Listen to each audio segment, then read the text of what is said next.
আজকে সকাল থেকে যেটা শুরু হয়েছে, ফোনটা যখনই হাতে নিচ্ছি তখনই নিউজ ফিডে আসতেছে শুধুমাত্র তনি আপু বিয়ে করেছে কেন, তনি আপু বিয়ে করেছে কেন, এই যে একটা কথা। আসসালামু আলাইকুম, সবাই কেমন আছেন? আমি জান্নাতুল ফেরদৌস ওরফে জান্নাত। আশা করি সবাই ভালো আছেন। আপনাদের দোয়া এবং ভালোবাসায় আমিও ভালো আছি। আজকে সারাদিনে কি করলাম না করলাম সেটা নিয়ে কথা বলবো, আর সেই সাথে কথা বলবো তনি আপুকে নিয়ে। আচ্ছা, তনি আপু একটা ইয়াং মেয়ে, তার কি অধিকার না একটু ভালো থাকার?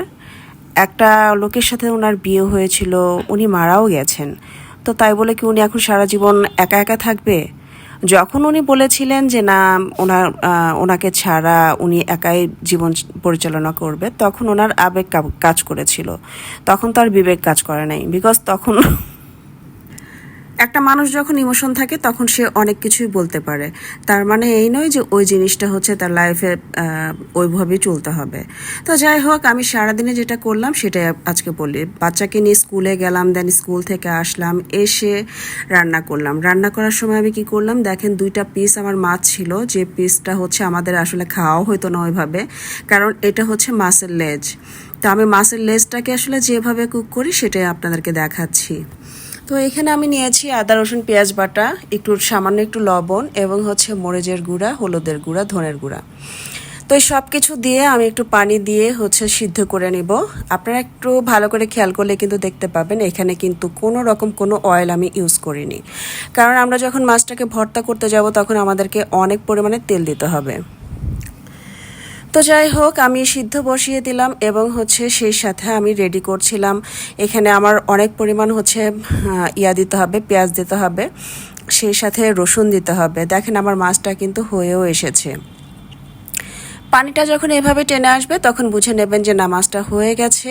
এবং হচ্ছে আপনারা যেটা করবেন সেটা হচ্ছে যে দেখেন, আমি কাঁচামরিচ এবং শুকনো মরিচ দুইটাই কিন্তু নিয়ে নিয়েছি, কারণ শুকনো মরিচের একটা ফ্লেভার থাকে, কাঁচামরিচের আর একটা ফ্লেভার থাকে।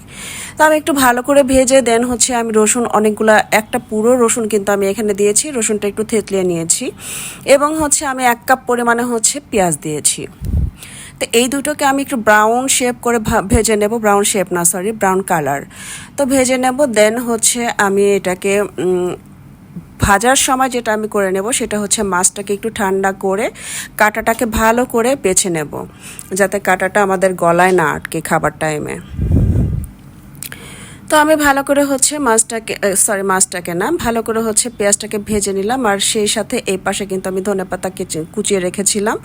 তো আমি মাছটাকে দেখেন সুন্দর করে কিন্তু বেছে রেখেছি, তারপরেও আবার যখন ভর্তাটা করবেন তখন কিন্তু অবশ্যই আবার একটু বেছে নেবেন।